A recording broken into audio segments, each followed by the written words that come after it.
Buenos días, hermanos, bienvenidos a Visión del Reino, otro domingo. Bueno, hemos cambiado el escenario. En realidad estamos refacciones. Es molesto a veces, pero bueno, siempre el progreso trae sus complicaciones, pero bueno, damos gracias a Dios. Pero está gustando, me está diciendo mi esposa que los hermanos están chochos con el corrido y el cortinado. Yo lo voy a dejar bonito. Vamos a poner flores, así, hermano.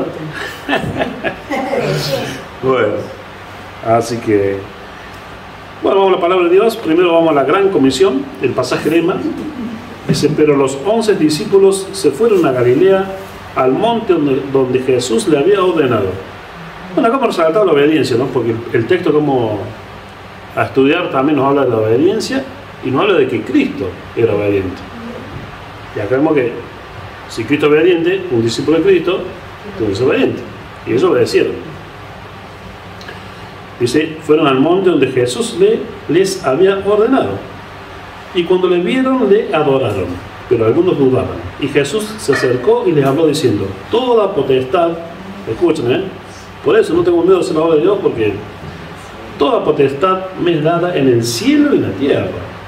Por tanto, id y haced discípulos a todas las naciones, bautizándolos en el nombre del Padre y del Hijo y del Espíritu Santo, enseñándoles que guarden, palabra de obediencia, enseñándoles que guarden todas las cosas que os he mandado.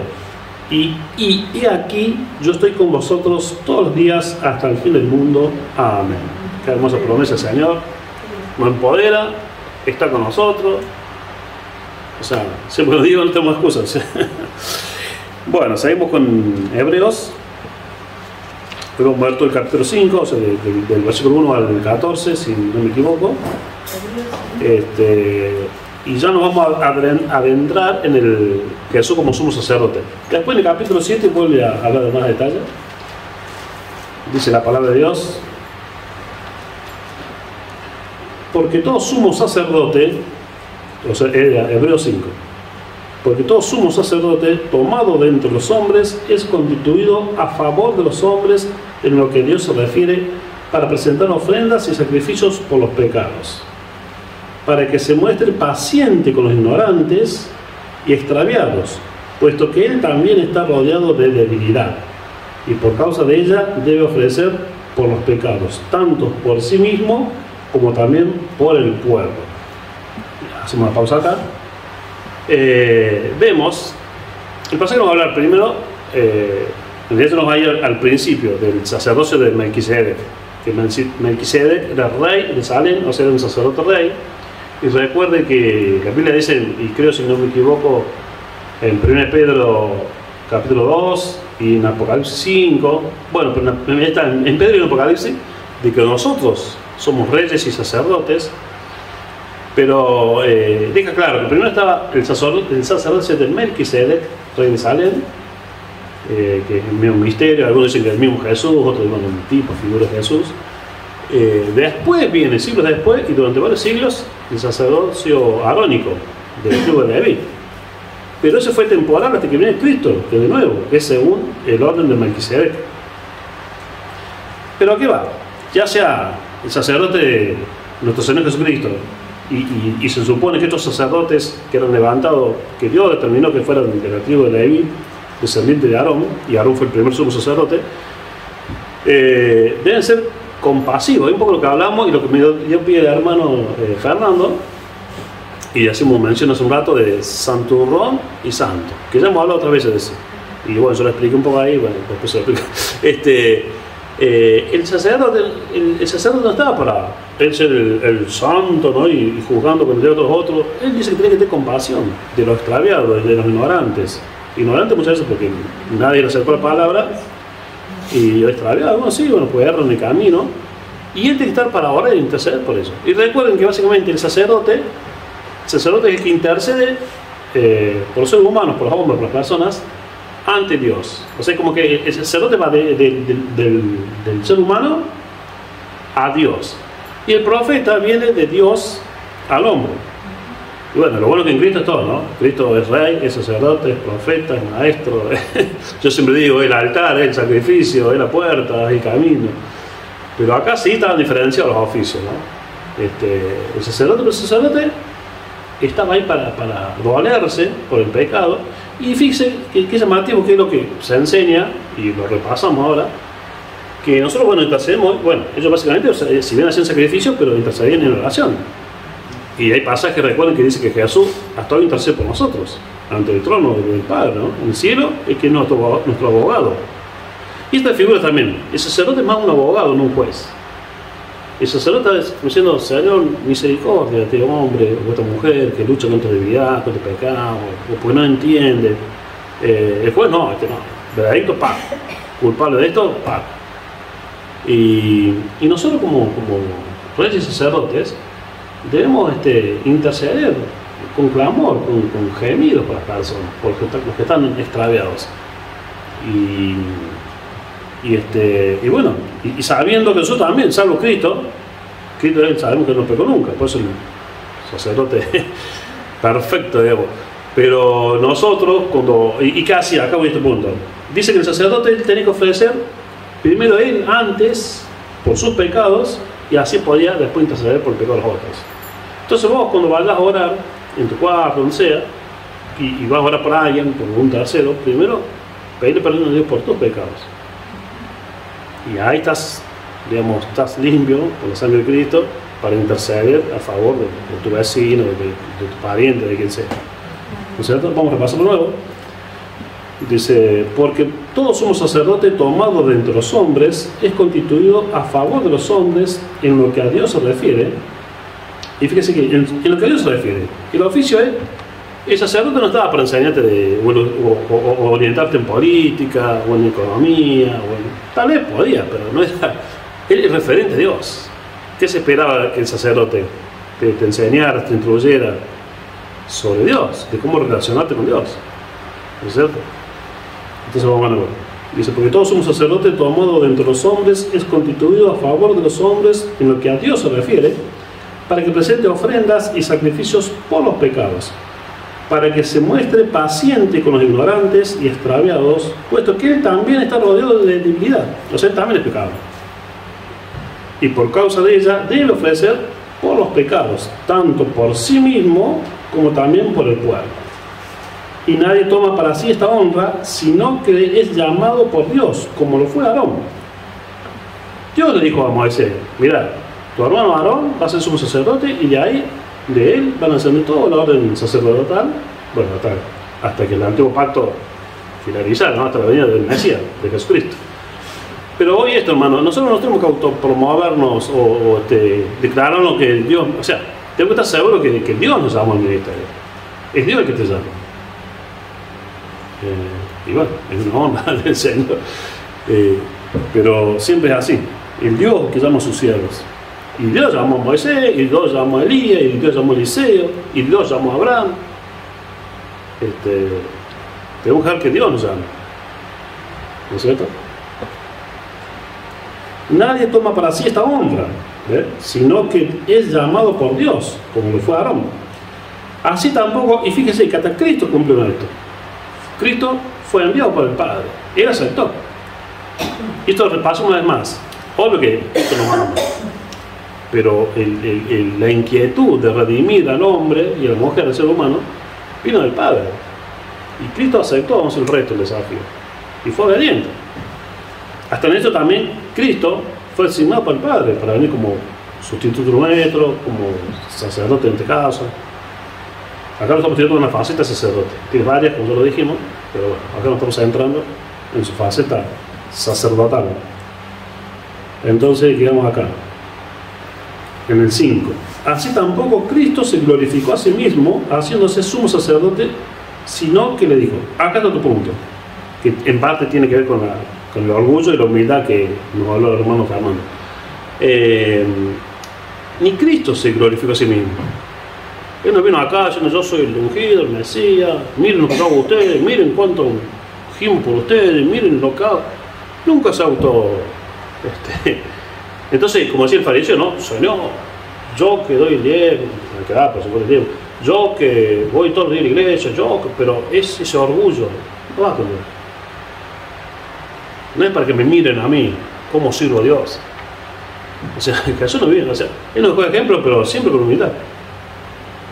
¿No es cierto? Entonces vemos ahí. Así tampoco Cristo se glorificó a sí mismo, haciéndose sumo sacerdote. O sea, que Dios se lo asignó y aceptó el desafío, aceptó claro. Sino que le dijo, tú eres mi hijo, yo te lo doy. Como también dice en otro lugar, tú eres sacerdote para siempre según el orden de Melquisedec. No nos vamos a detallar mucho, no nos vamos a detener mucho en este detalle, porque ya en el capítulo 7 vamos a verlo justamente con, valga la redundancia, con más detalle. Ya vamos a ver bien quién es Melquisedec y por qué Cristo es sacerdote según el orden de Melquisedec. Y Cristo, en los días de su carne, o sea, mientras fue hombre acá en la tierra, ofreciendo ruegos y súplicas con gran clamor y lágrimas al que podía librarle de la muerte, fue oído a causa de su temor reverente. No, yo cuando duermo un poco no me empiezo aquí dos cosas. Acá es casi seguro que el autor está recordando ese día en el huerto de Getsemaní, que Cristo gimió y hasta le salía sangre con agua del sufrimiento, ¿no es cierto? Pero sabemos que Cristo llevó una vida de oración y de intercesión por nosotros. Vean en los evangelios, las vigilias, todo lo que el Señor era un hombre de orar mucho. Y bueno, nosotros si queremos recuperar poder para Dios y ser más eficientes y que el Señor nos use con más poder, tenemos que orar más. Tenemos que orar y servirlo. Y estos días y le decía a mi esposa, me está recordando, son cosas que uno, humildemente, son cosas que él sabe, pero por ahí se nos pierde. Es como que Dios me recordaba que la unción, si yo no quiero unción, tienen que servicio, más servicio. La unción se genera, está bien, viene por parte de, bueno, se forma a servir a Dios, en oración, en entrar en su presencia, pero también mientras más uno da consejería, mientras más acompaña a hermanos, mientras más enseña, mientras más visita a la gente, mientras más se la obra de Dios, más va creciendo esa unción. No daría la unción, sino yo no más, ya te unción y bueno, se te pudrió, porque se pudre, por eso es la figura del aceite. El aceite, y por eso en el templo, en el tabernáculo, había que renovarlo todos los días el aceite.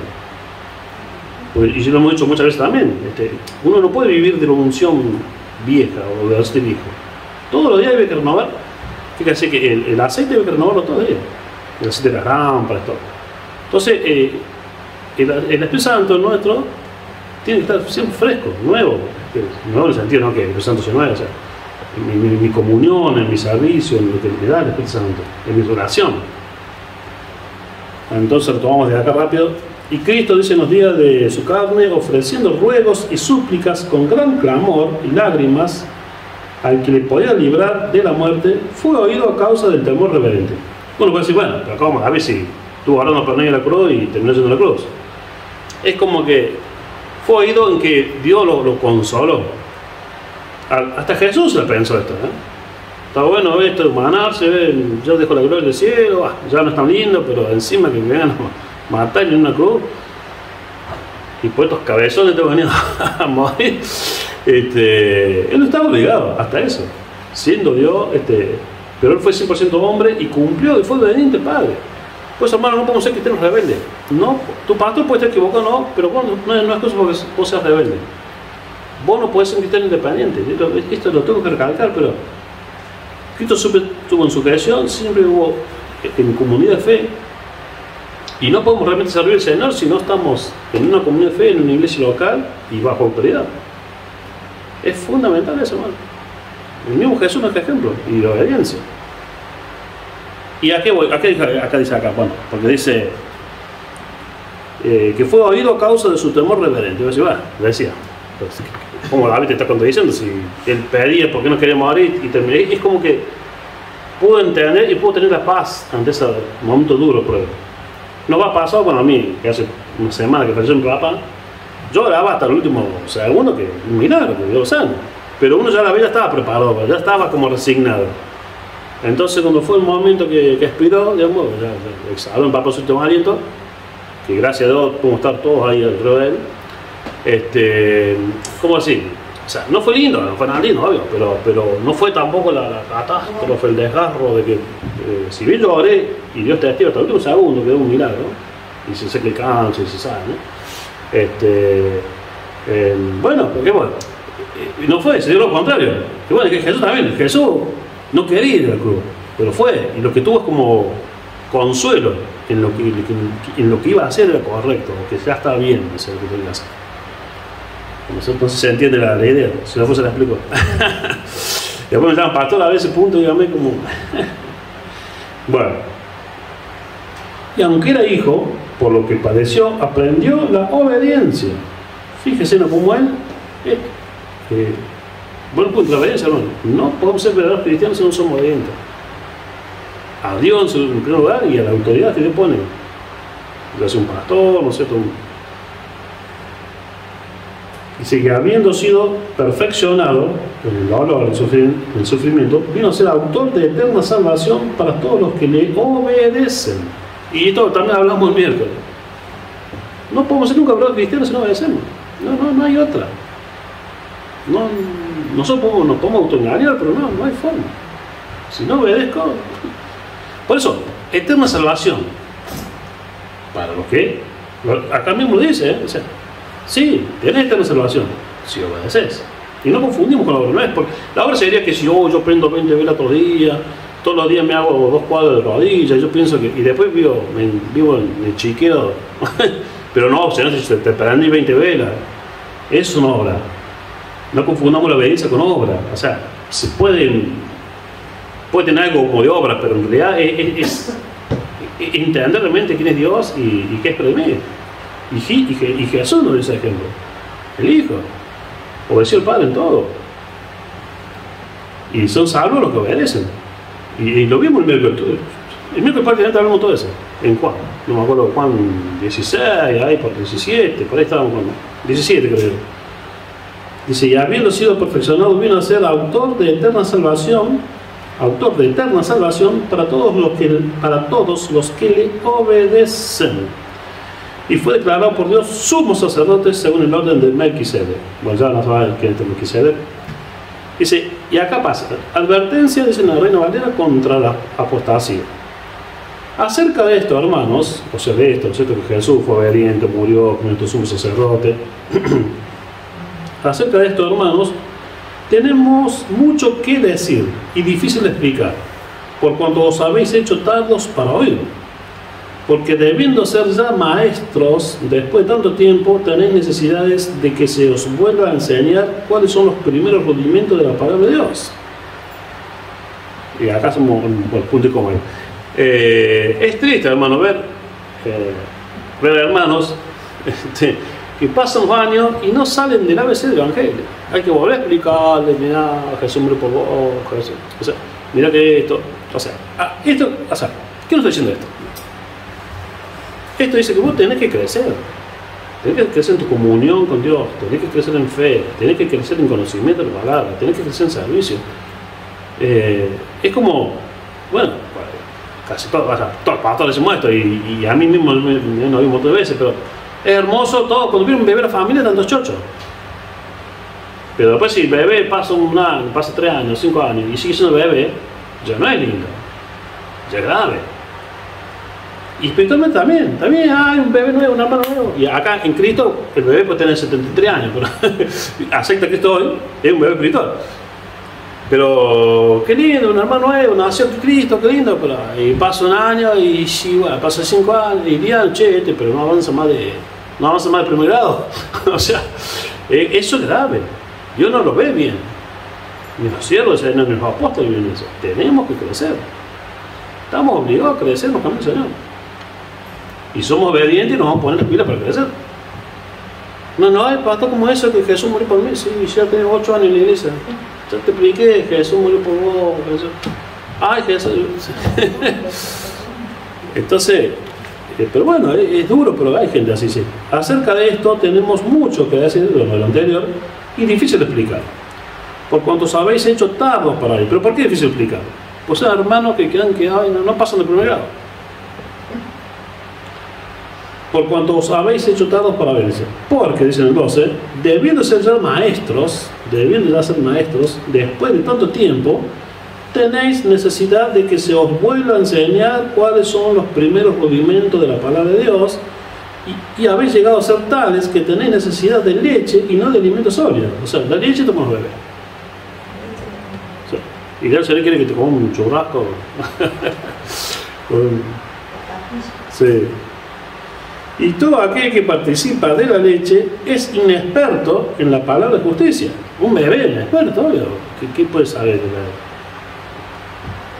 Llora nomás, y justamente, ahí se me vino ahora, no lo había pensado. Y los hermanos bebés son los llorones. Ay, padre, ¿por qué? Ay, padre, ¿por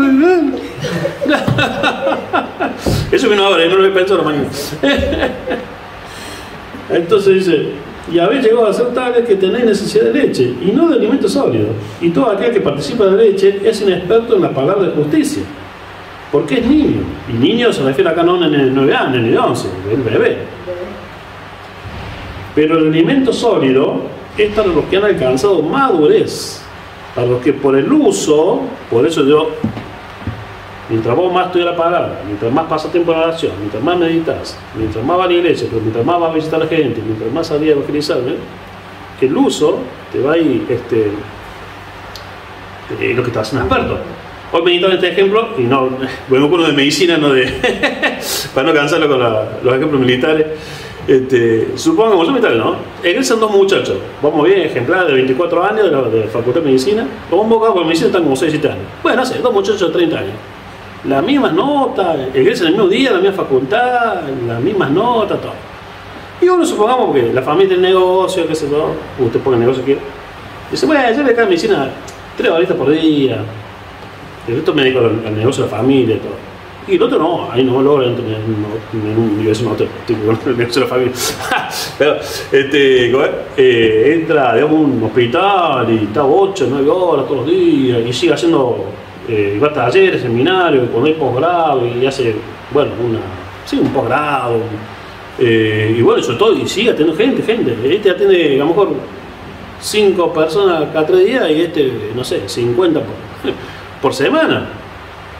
A los 10, 15 años, ¿quién va a ser una eminencia?